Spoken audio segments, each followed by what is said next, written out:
Have you seen this? I haven't.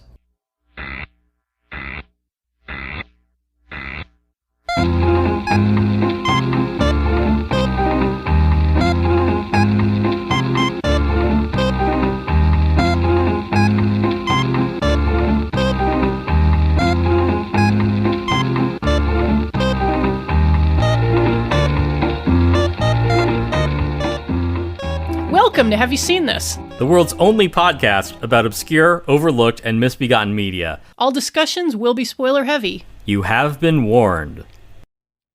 Awesome. Yeah, because, a lot of times, like, the through line that we'll pick is, like, to kind of go through the plot. But how can we go through the plot of this movie? There is no plot. There is no plot. I mean, you can go point by point, but it's a lot of it's like, and then it's this music segment. Yeah. Where like it, so it's. I mean, it really there's nothing that like it's not something that like you can sum up the whole plot in one sentence and not lose anything, basically. Yeah, it's. I mean, the way that I explained it to Tim was even if Paul had said, "I am going to make a movie about the most boring day of my life," it would not be as boring as this movie. Right, because it's not even like.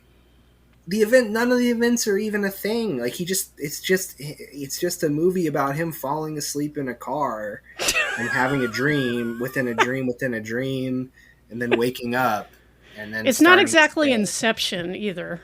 I know, right? Like I'm not big into Nolan, but at least that movie, like I got my money's worth out of that movie seeing it in the theater. I was like, okay, I was entertained. Like nothing great, but but this is just like, and.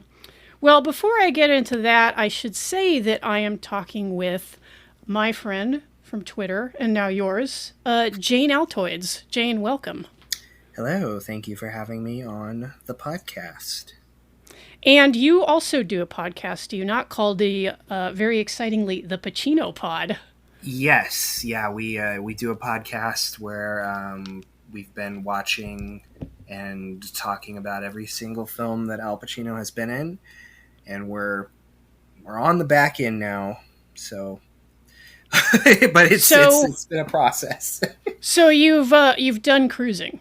Yes. Oh yeah, that's big. I big love fan that of movie. Film. Yes, it's a fantastic film, which we have discussed on the show. But today we are going to be talking about a movie that I did not even try to pitch to Tim as a subject because I knew it would be pointless trying to get him to watch this movie. And in fact, I would not have felt right about inflicting it on him. Because as Roger Ebert described it, it's as close to a non-movie as you can get. He's not exaggerating there either. Yeah, which is astonishing considering the star and the resources that were put into it. But Jane, do you want to tell us exactly what movie we are talking about? We are talking about Give My Regards to Broad Street, a film, a big vanity project for one Beatle, Paul McCartney, that he wrote himself. He did not direct it, but I mean, he may as well have. Right. But yeah, it is certainly something that exists. I will say that. And when I do the show, usually what I try to do is watch the movie the day of. And I originally did that, but we had stuff come up and had to reschedule. And my usual practice would be to at least take another look at it on the rescheduled day of recording. But I was just like, you know what? Like, I'm not going to get any special insight out of this by looking at it again. It is exactly what it is in the surface. It is a day in the life of Paul McCartney. And it turns out that Paul is actually like kind of a boring guy, if the movie is any indication. I don't know, Jane, are you like a big McCartney Beatles fan? We talked a little bit about this beforehand, but I mean, yeah, I like him a lot. I read he put out these books of his like lyrics back in like last November-ish, and it's just him like explaining and talking about a bunch of selected songs. And I like I try to consume as much knowledge about him as possible sometimes, just because I find him personally fascinating. I don't know if you've seen the Get Back documentaries, but he seems like a fun guy to hang out with. But I don't know why he decided to not put any of that in the film.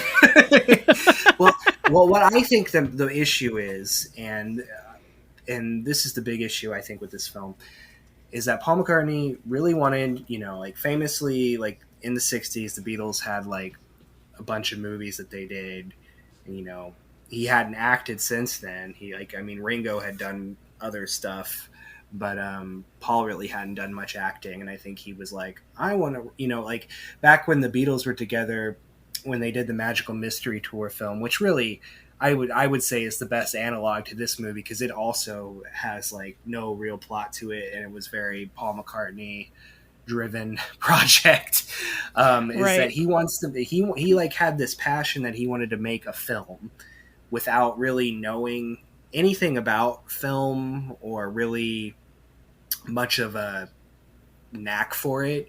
Like, he did this interview around the time of the film where like the people are asking him about it, like his process, and he was like, yeah, well, I wrote this script and I sent it off to the studios to produce, and they sent me a bunch of other scripts, and they're like, why don't you do this script? And I was like, no, I want to do mine. And that's why we got this film. So basically, I think even the studios knew that there wasn't really anything here, but because it was Paul McCartney, they thought maybe they could still squeeze something out of it, even though it was really nothing in the script. Hey, you can't listen to this. If you want to hear the rest of this episode, you got to head on over to patreon.com/haveyouseenthis. And for only $5 a month, you'll get the rest of this episode, plus one more every month, plus over 50 other patron-only episodes. Find the deep cuts for only $5 a month at patreon.com/haveyouseenthis. Link is in the description.